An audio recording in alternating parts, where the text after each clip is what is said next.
Good morning, everybody, or good afternoon. It's morning for me at this moment, so that's what you get. It's been a rough week around here. I haven't really been super motivated to get outside and do anything because I've been grieving. But today's supposed to be a nice day, and I decided to get outside and try a video. First thing I wanted to show off today are my bleeding hearts.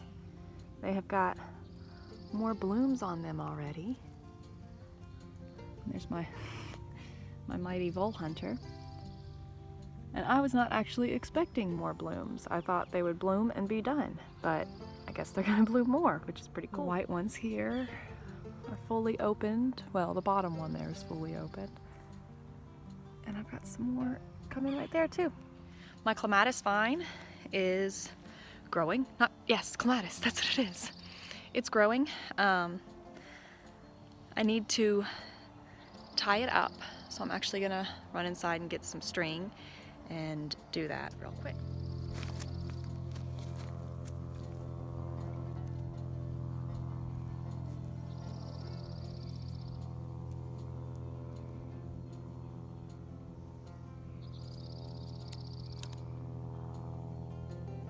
You see, I started with just this guy, and now this guy has started.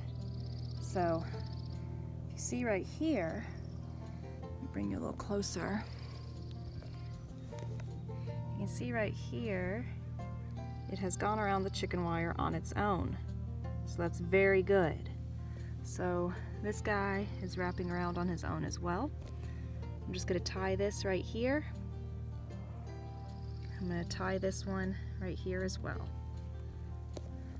And that will hopefully keep them close enough to continue wrapping around the chicken wire on their own.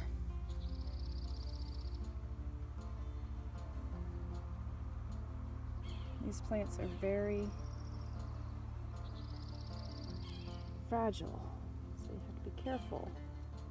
I don't tie them on there tightly, I tie them on there rather loosely, just to kind of keep them where they should be. That way they can continue climbing the way they should. I was afraid this plant wasn't going to get enough sun, but it does seem like it's going to be just fine here because it is growing beautifully. See, just very loosely tied up there, nothing major. Just loosely tied on so it can continue to climb. It's doing very well. I don't see any bugs on it. Yep. Beautiful. So that's what it looks like right now. When I planted it, it wasn't even reaching the trellis there. And now it's already about, 10 inches up it? It's exciting. I'm liking where this bed is going. It's kind of turning into a woodland thing. I like it. I think it's pretty. See, I've got these Arctic colt's feet in here, and bleeding hearts, and crocuses.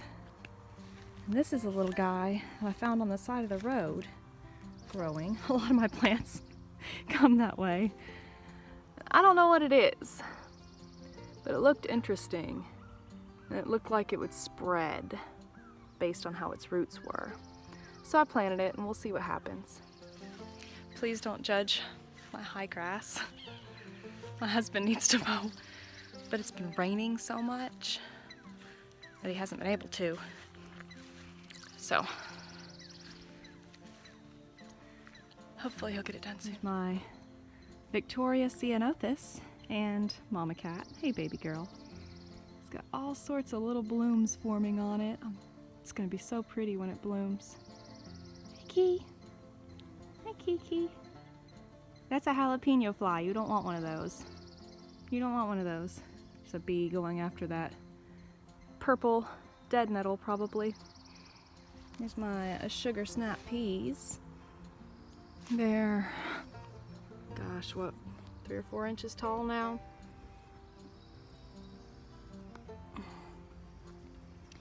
They're doing well. They're sitting in a bed of coffee grounds. And they're doing well. I don't see any pest damage on them yet. And I didn't have any on them last year, so they should be good, hopefully. Here is the strawberry bed. I need to weed whack around it, but they are getting nice and big. I've got some blooms already started on the Ozark everbearings. I don't see any on the Sweet Charlies as of yet, but they are growing away. And there in the middle, I haven't just not weeded. Those are the wildflower seeds that I put in here that my mama sent me. And they are actually germinating. So, looks like I'll get a couple early strawberries from this bed. This is some comfrey that I pulled off the side of the road last year and planted here, and it promptly died, but it is back and it is super happy. You can use this stuff in your compost if you need greens, and it's really good mulch too for your garden if you just shred it up and use it as mulch. Still need to do a lot of mulching. I've got to clean out that daylily bed. It's a mess. And then in a couple weeks I'll plant all my seeds. On a final note, these are, gosh, they have gotten so big. You guys don't get it. So last year, I saw these growing on the side of the road, like I said, where I get many of my plants. And they had these brilliant pink flowers on them. If you look at the cover photo I have right now, it is a salmonberry flower. And that's the kind of pink flowers that these plants have. And when I picked them off the side of the road, they were just, they were single plants.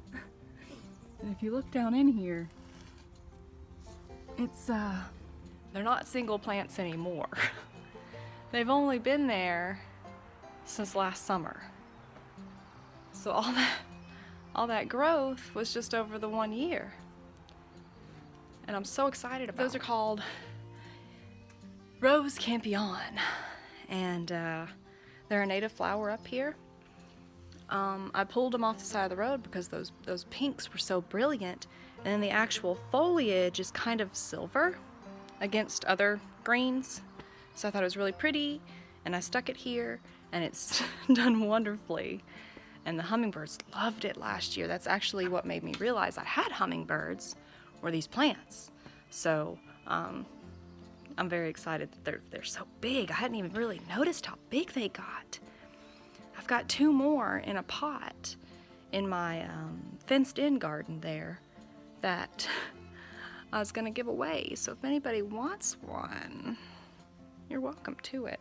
Great hummingbird plants. They work in part sun or full sun. The more sun you have, the more blooms you'll get. And these things bloomed for months. I just kept them a little deadheaded. I wasn't really on top of it that much. And they've done remarkably. So highly recommend Rose Campion if you're looking for anything hummingbird, you know, attracting. This is my first fuchsia bloom. Oh, and it just fell off of my hand. Oh, fuchsias are delicate flowers. There you go. That's how big these suckers are. And that's my update for today.